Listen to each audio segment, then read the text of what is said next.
रात के 1 बज रहे थे। फ़ोन की रिंग बजती है। 24 साल का सरोज नींद से जाग बड़ा खुश होकर फ़ोन को रिसीव करता है।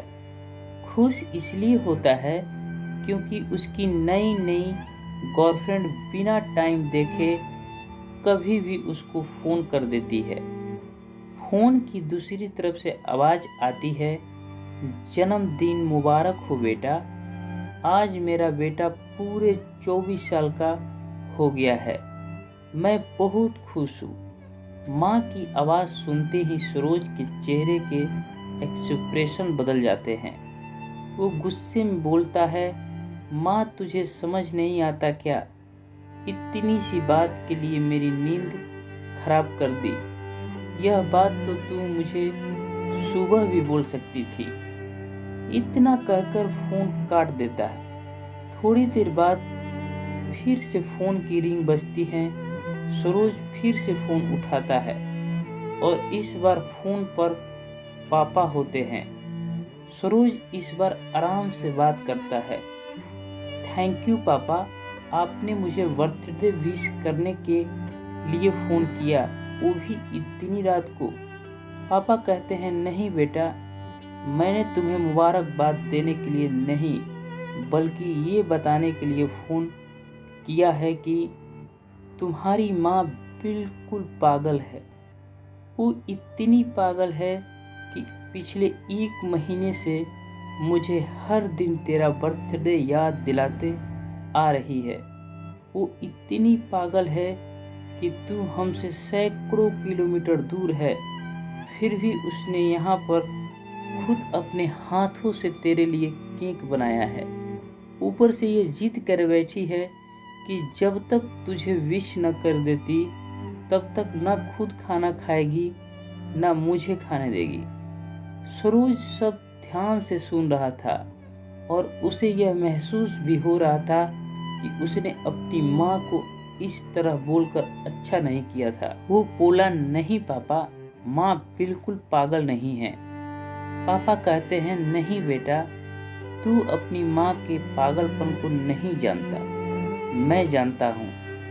वो तो 24 साल पहले ही पागल हो गई थी जब डॉक्टर ने उसे कहा था या तो हम बच्चे को बचा सकते हैं या आपको। उसने बिना 1 सेकंड भी सोचे बच्चे को बचाने का फैसला ले लिया और मुझे भी कसम देकर उस फॉर्म पर साइन करने के लिए मना लिया था जिस पर लिखा था उसकी जिंदगी इस ऑपरेशन से खतरे में और अगर उसे कुछ होता है तो उसके जिम्मेदार डॉक्टर नहीं होंगे।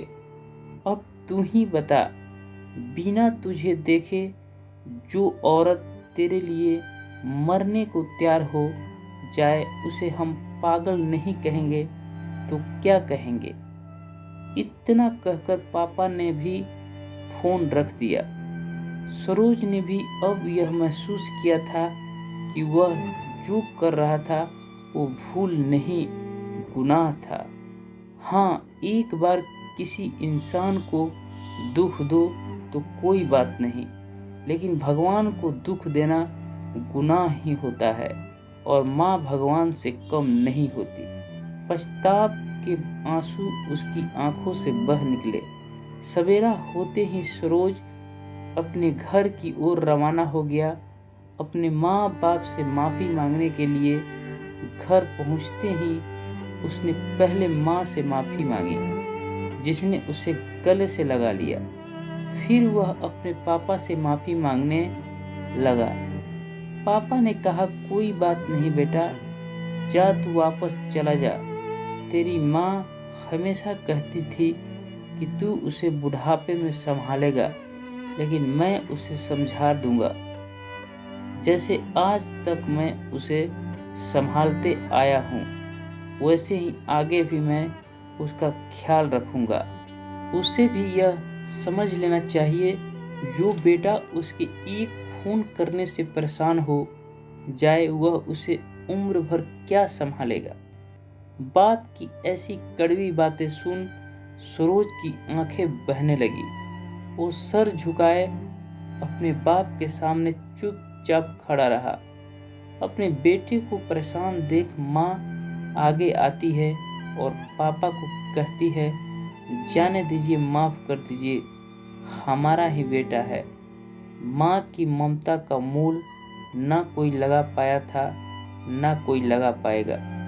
9 महीने प्रसव की पीड़ा सहन करके हमें नई जिंदगी, नई दुनिया में लाने वाले माँ ही हमारी हर गलती को माफ़ कर सकती है। इसलिए दोस्त, आपसे हमारी निवेदन है कि कभी भी आपके वजह से या फिर आपकी कोई बात से उनका दिल ना दुखे। दोस्तों, यदि अपनी माँ से सच्चा प्यार करते हैं तो वीडियो को लाइक एंड चैनल को सब्सक्राइब जरूर करें।